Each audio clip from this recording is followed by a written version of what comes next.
Assalamu alaikum.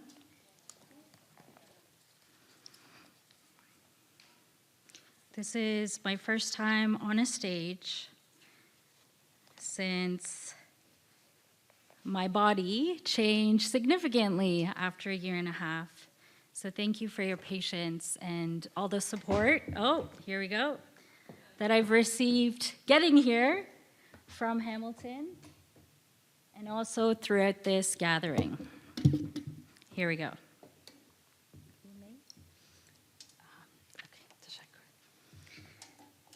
So, what kind of community or world might we live in if the first immigrants to Turtle Island honored the Gaswenta, the Tura Wampum Belt? What kind of world would we live in if the most vulnerable were placed at the center of our communities and we uplifted and empowered those that are delivering care work in our community? What kind of economy and health care sector would we experience if we treated the earth as our mother? If we placed indigenous food systems in the center of our businesses, indigenous laws at the center of immigration laws?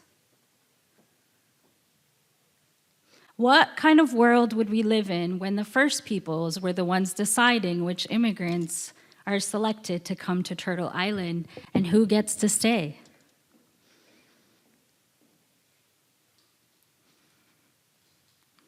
Mehrangiz Monsef, Herat, Afghanistan, Nogojiwanong, Hamilton and Nogojiwanong, Nindao. I greeted you in the Anishinaabe-Moan language of the Williams Treaty, the beautiful Mississauga Anishinaabe territory that we're all meeting on. And it's really important for me as a person who's a visitor, who's a settler, to be able to acknowledge and to work from that place. I wear many hats in the community, but today I speak to you as an ally, as a helper, as an entrepreneur, and currently navigating how to be an entrepreneur with a disability, and as a registered Canadian immigration consultant, where I support the less than 1%, like our family, who are privileged to be able to come to Canada out of the 120 million people and refugees that are not able to move. I also support employers who are working to fill talent shortage gaps, like in the health sector or the trade sector. As an educator, I build the capacity of leaders and organizations that want to do better, that are seeing how the systems that were not designed for any of us or for the continuation of life are failing and need different tools and want to do things differently from an equitable lens. I always see my immigration consulting business as a front, how it all started. I struggled greatly trying to secure housing, employment, and my place in the world and in this beautiful community, despite all the support and love that we received. Because of that, I went in and did a second career and actually went into immigration law, where I could apply my lived experience, our life journey, and to be able to offer the little bit that I knew while also supporting other newcomers that are trying to come to Canada or are trying to secure Canadian citizenship. But my end goal was to funnel funds that was coming into my business to be able to fuel the youth work and the bridge building work that I needed to do.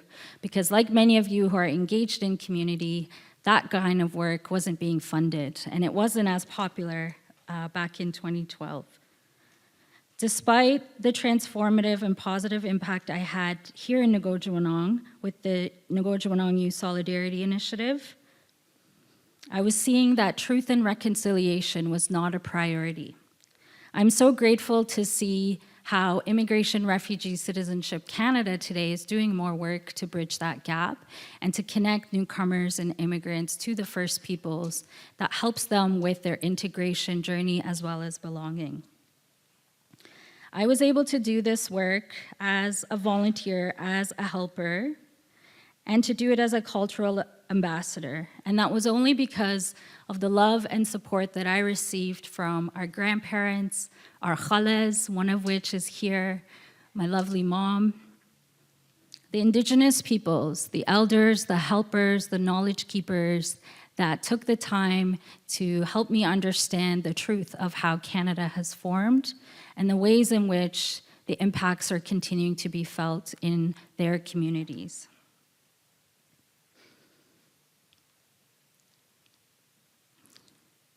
Because of these teachings, I was able to incorporate that into my business practice and into the public speaking opportunities that I had been engaged in. In this journey, I've learned the following truths. Listen twice as much as you speak.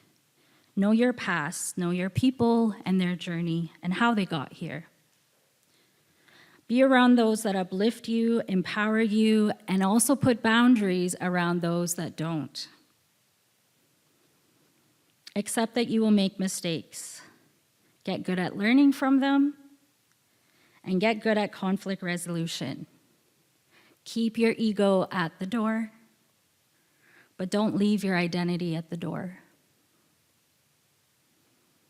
Work from a heart-centered approach and ensure your efforts or work is intersectional and holistic. I've learned that the work of decolonizing not only benefits the First Peoples of these lands we all call home, but it advocates and supports life. It advocates for clean water, clean air, clean land that all of our children get to benefit from. When our approach is intersectional from a gender-affirming, queer and disability justice lens, that's the sustainable approach that's going to help us carry through all the crises and the struggles. So I invite anyone that's doing any work in the community to make sure that you're incorporating these elements into your work and ensure that you're giving back and utilizing your privilege to advance the different causes that you believe in, and especially prioritizing those that are the most vulnerable or that need the most support. Because just like the many upwards of 9 million immigrant women in Canada who have a post-secondary education, I was not able to find employment in this sector in the community. So I had to create my own path. And maybe there's a reason for that. Maybe there's a reason why we get the rejections that we do, because we're meant to do a different kind of work. And I invite all of us to consider the ways in which the different kind of work we can do in the madness, in the chaos that we are seeing, in the mass genocides that we are witnessing.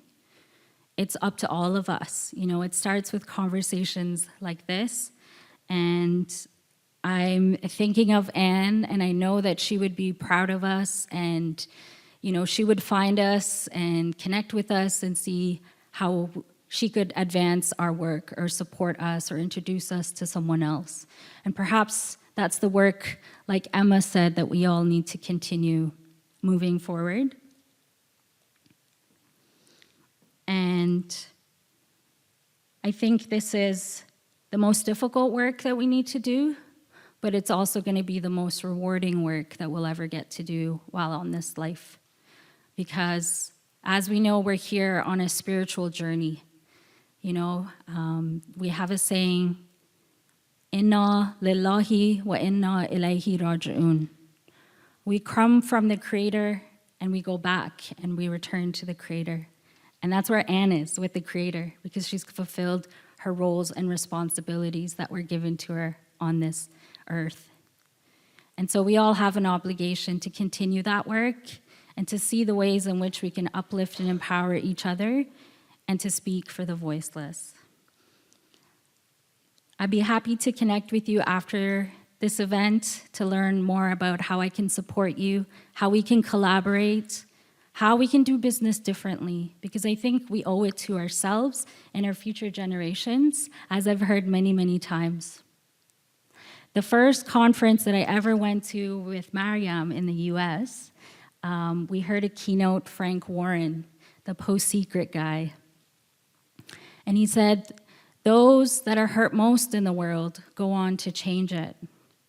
And today, I would reverse it back to him and say, yes, those that are hurt most are the ones that are going to change it, but they're not going to be able to do it alone. And we need to do it together. We need to find our tribe. We need to unite and do this work together. Tashakur, miigwech, yawa.